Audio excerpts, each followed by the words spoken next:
ভাবুন তো, যে বছরটাকে আমরা সবাই বুল মার্কেট বলে ধরে নিয়েছিলাম, সেই 2025 সালকেই যদি কেউ বলে এটাই ছিল আসল বিয়ার মার্কেট।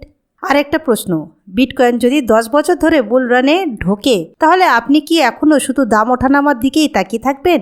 আর শেষ প্রশ্নটা হলো, বিটকয়েন যখন দিক ঠিক করতে পারছে না, তখন এক্সআরপি কেন এক জায়গায় আটকে থাকবে? আর স্টেবল কয়েন নিয়ে যদি বড় বড় ব্যাংক আর ক্রিপ্টো কোম্পানির মধ্যে যুদ্ধ শুরু হয়, তাহলে সাধারণ ব্যবহারকারীরা কোথায় দাঁড়াবে? আজকের ভিডিওতে আমরা এই 3টি প্রশ্নের উত্তর খুঁজব, 3টি গুরুত্বপূর্ণ খবরের আলোকে। কোনো হাইপ নয়, কোনো ভয় দেখানো নয়, শুধু বাস্তবতা, তথ্য আর পরিষ্কার বিশ্লেষণ। তাহলে চলুন শুরু করা যাক আজকের ভিডিও। আসসালামু আলাইকুম ওরহমতুল্লাহি ওবরকাতুহু। স্বাগতম আপনাদের সবাইকে সীমা টকিজে। আজকের প্রথম খবর হচ্ছে বিটকয়েনকে নিয়ে। বিটকয়েন 2025 সালের অক্টোবর মাসে নতুন অল টাইম হাই ছুঁয়েছিল, কিন্তু জ্যান3 এর প্রতিষ্ঠাতা স্যামসন মাও বলেছেন এই পুরো বছরটাই নাকি ছিল এক ধরনের বিয়ার মার্কেট। তার মতে বিটকয়েন হয়তো এখন এমন এক বুল রানে শুরুতে আছে যেটা 2025 সাল পর্যন্ত চলতে পারে। শুনতে অদ্ভুত লাগছে, তাই না?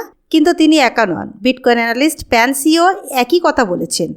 যদি আপনি 2025 সাল পার করে ফেলতে পারেন, তাহলে আপনি বিয়ার মার্কেট পার করেছেন। ডেটা কি বলছে? 2025 সালের শুরু থেকে বিটকয়েন প্রায় 9% নিচে নেমে গেছে, মানে বছর শেষ হতে পারে লাল ক্যান্ডেলে। আর বিটকয়েনের ইতিহাসে টানা 2 বছর রেড ক্যান্ডেল কখনো হয়নি। এদিকে সেন্টিমেন্ট একেবারে তলানিতে। ক্রিপ্টো ফেয়ার গ্রিড ইন্ডেক্স নেমে গেছে 20 আউট অফ 100, মানে এক্সট্রিম ফেয়ার। তবে সবাই একমত নয়।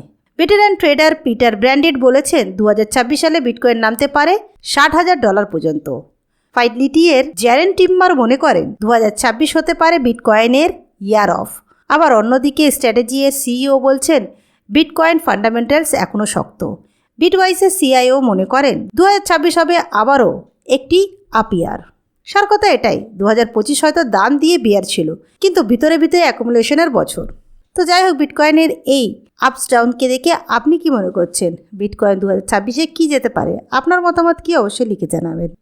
এবার আসবো আমাদের দ্বিতীয় আপডেট নিয়ে, যেটা হচ্ছে এক্সআরপিকে নিয়ে। এক্সআরপি 2026 সালে কেন সাইডওয়েজে থাকতে পারে?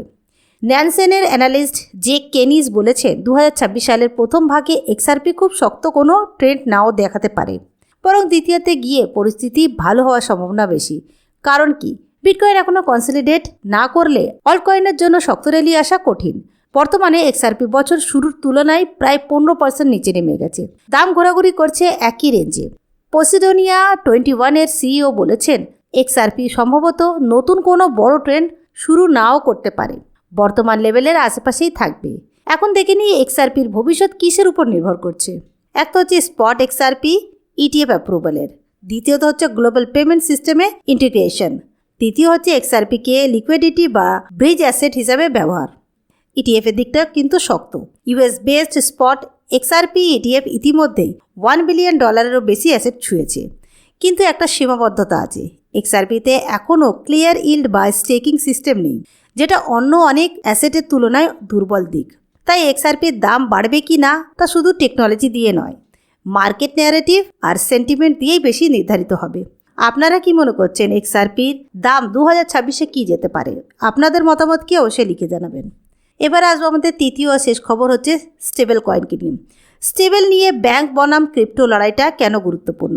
কয়েনবেসের সিইও ব্র্যান আর্মস্ট্রং সম্প্রতি খুব স্পষ্ট করে বলেছেন জিনিয়াস অ্যাক্ট আবার খোলা হলে সেটা হবে একটা রেড লাইন। এই আইন অনুযায়ী স্টেবল ইস্যুর সরাসরি ইন্টারেস্ট দিতে পারে না, কিন্তু প্ল্যাটফর্ম বা থার্ড পার্টি রিওয়ার্ড দিতে পারে। সমস্যা কোথায়? ব্যাংকগুলো চাইছে এই রিওয়ার্ড বাস্তবটাও বন্ধ করতে। কিন্তু কেন? কারণ কি, ব্যাংকগুলো ফেডের রাখা টাকায় প্রায় 4% সুদ পায়, কিন্তু সাধারণ গ্রাহকদের দেয় প্রায় 0। স্টেবল কয়েন প্ল্যাটফর্ম যদি সেই ইল্ডের কিছু অংশ ব্যবহারকারীদের দেয়, তাহলে ব্যাংকের ট্রেডিশনাল মডেল ভেঙে পড়বে। ব্যাংক বলছে এটা সেফটি কনসার্ন, কিন্তু গবেষণা বলছে কমিউনিটি ব্যাংক থেকে ম্যাসিভ ডিপোজিট আউটফ্লোয়ের কোনো প্রমাণ নেই। এর মধ্যেই ভালো খবরও আছে, যেমন ইউএস ল মেকার্স প্রস্তাব এনেছেন ছোট স্টেবল কয়েন পেমেন্ট অর্থাৎ $200 পর্যন্ত ক্যাপিটাল গেইনস ট্যাক্স থেকে ছাড় দেওয়া হবে। এমনকি স্টেকিং আর মাইনিং রিওয়ার্ডের উপর ট্যাক্স ডিফার করার কথাও বলা হচ্ছে। মানে যুদ্ধ চলছে, কিন্তু সাধারণ ব্যবহারকারীর জন্য ভবিষ্যৎটা পুরো অন্ধকার নয়। তো যাই হোক, আজকে 3টে খবর একসাথে একটা কথাই বলে, মার্কেট সবসময় আপনার আবেগ অনুযায়ী চলে না, কিন্তু আপনার সিদ্ধান্তের ফল আপনাকে ভোগ করতে হয়। বিটকয়েন হোক, এক্সআরপি হোক বা স্টেবল কয়েন, দাম নয়, বোঝাপড়াটাই সবচেয়ে বড় সম্পদ। সবাই যখন ভয় পায় তখন ভাবুন, সবাই যখন আশায় ভাসে তখন সাবধান হন। নিজের ঝুঁকির সীমা বুঝুন, নিজের সময়সীমা ঠিক করুন, আর অন্ধভাবে কাউকে অনুসরণ করবেন না। ভিডিওটা যদি আপনাকে একটুও আরও সচেতন করে তোলে তাহলে আমার কাজে সমর্থন করুন।